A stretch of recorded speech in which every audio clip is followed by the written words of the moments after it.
Welcome back to the Reforged channel. We hope you'll enjoy this update. This time we want to showcase the entirety of the Isengard weaponry along with the siege equipment. We paid special attention to the helmets as, out of all the armor parts, they are especially important as they help players to easily distinguish different units from each other from the RTS camera view. These are the swords and helmets for the Walk Riders. Their helmets are made of leather and numerous war claws. Their armor is light, making the orc more vulnerable to attacks, but also making them faster for quick raids. The battering rams of Isengard are capable of inflicting large amounts of damage to enemy buildings and easily break down any castle's gates. The downside, of course, being the short range. These are the swords used by the many hordes of Uruks. They are also used by the banner carriers, Ugluk and Lurts.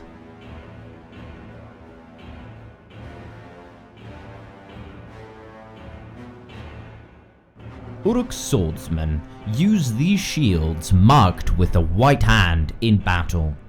Besides this, we are working on a special summonable Uruk-hai horde that is capable of forming a shield wall formation that will be similar to how the Uruks shielded a battering ram crew from arrows during the siege of Helm's Deep. These are the helmets of the Uruk swordsmen. Take a close look at them so you can see the difference between these and those worn by the pikemen when we show those later. As the primary enemy of Saruman was Rohan with his formidable cavalry, Isengard took great measures to supply the army with enough pikes. As promised before, here are the helmets of the pikemen. These Uruks are strong and are capable of withstanding the onslaught of any cavalry. Unless, of course, Gandalf comes around and blinds them with his magic.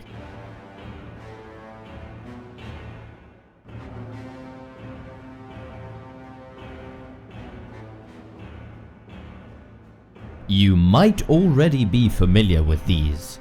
They're the explosive mines and torches, helmets and two-handed swords of the crazy berserkers.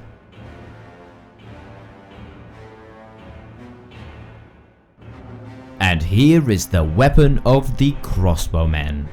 These Uruks can target enemies to create cover while other Uruks carry siege ladders to the wall of a besieged fortress. The siege ladders of Isengard have special support blades that burrow into the ground, making it very difficult for the enemies to push them away from the walls.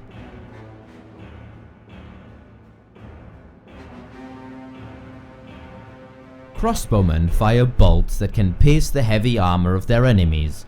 Although crossbowmen are no match for elf archers, they are still a formidable force, especially when defended by Uruk-hai with pikes or swords.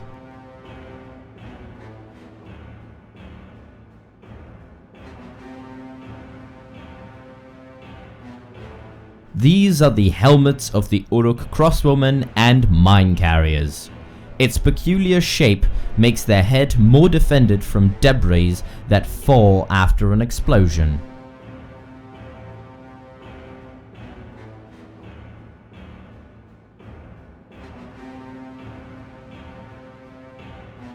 The banner carriers of Isengard wear these helmets, and they carry the White Hand banner.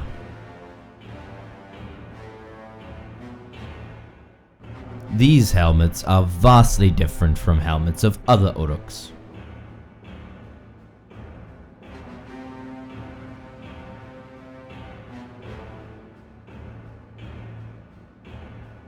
This is a detailed version of Wormtongue's dagger that he wields in Battle for Middle-earth 2. Shaku's weapon of choice is quite odd. Nevertheless, this is roughly how it looks in the film. In ranged combat, Lurtz uses his short bow. When he fires, it shoots deadly, crippling arrows at his enemies. And this is the weapon of Saruman himself. The staff embodies the wizard's might, and Saruman always carries it with him. Please tell us in the comments if you'd like the staff to glow in-game. A very big thank you to everybody watching the video for supporting us with donations, your thumbs up, and your faith in us. Thank you, until next time. Reforged team, out.